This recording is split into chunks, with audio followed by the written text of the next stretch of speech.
everyone, Nicole Yeomans here. My family and I serve as missionaries in West Africa. When we were first asked to share about the importance of Mission One teams, the first thing that came to my mind was what a blessing short-term teams are to the missionaries on the field.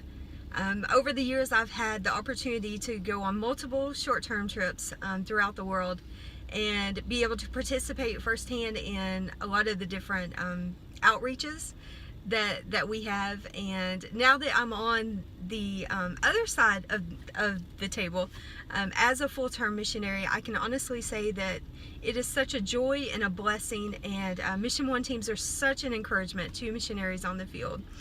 We were able to host several this past year, and it has just been a highlight of the year, really.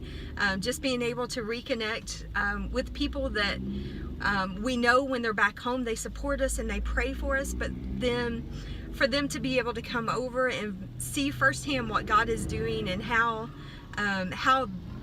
their partnership in the ministry is working and how it plays out, and then just the joy that it brings to us is just really amazing.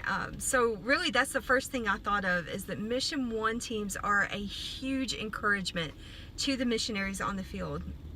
I think it's also a good mobilization strategy for churches. You know, it's always great that people can go over and see firsthand what's going on in a field and then come back and report to the church, so that they can have more of a personal connection with the places that they're supporting and the people that they're supporting. So we love Mission One teams. We hope that more people will participate, and we thank God for everyone that has already served in Mission One teams, and we just pray that you will continue to do so, because it really is being the hands and feet of Jesus in parts of where GB works. Thank you so much, and God bless you. Hey everybody, this is Kris Yeomans, and I wanted to just take a few minutes and talk to you about the importance of Mission One teams that come to the field where my family and I serve as missionaries.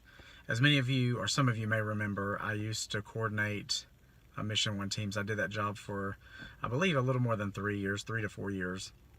And in that time, I was able to not only coordinate 70 to 80 teams that go around the world, but I was also able to participate in many of those teams.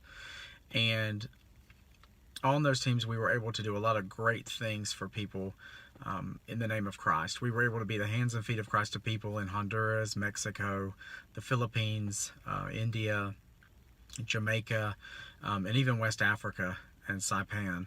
And we were able to serve people by giving out food to people who were hungry, provide free medical care to people who may not be able to afford it or even have access to medical care. We were able to do training and discipleship, evangelism, and just really a lot of different things that brought good to the people there, and it was all done in the name of Christ. Now that I'm a missionary actually serving on the field, I get to be on the receiving end of the benefit that teams bring. And primarily in West Africa, where I live, where the country is less than 0.2% Christian, evangelism and discipleship are huge needs and opportunities and benefits for people who come over on Mission One teams. We're able to go into villages and share the gospel openly with people and just tell them about what Christ has done for them, and give them the opportunity to make Jesus Lord of their lives.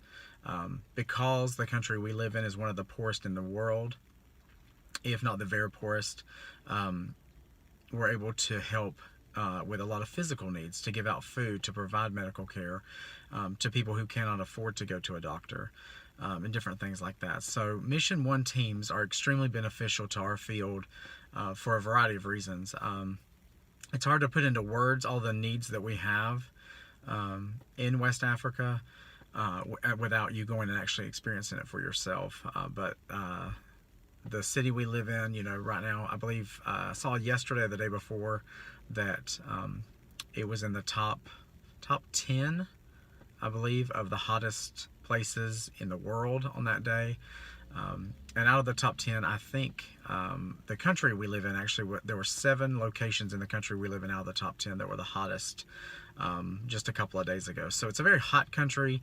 It is a lot of desert, but most of the people live in the south, away from the desert. But in those places, even, there's no good fertile land to grow a lot of food and that sort of thing. So there's a lot of needs. I know we've talked about food quite a bit lately, because people are running out of food, not only in West Africa, but around the world. And General Baptist have really stepped up to help with that, and I'm so grateful for that. But Mission One teams really can bring a lot of benefit to coming and working, not only sending money for food, but they can actually come and help give it out.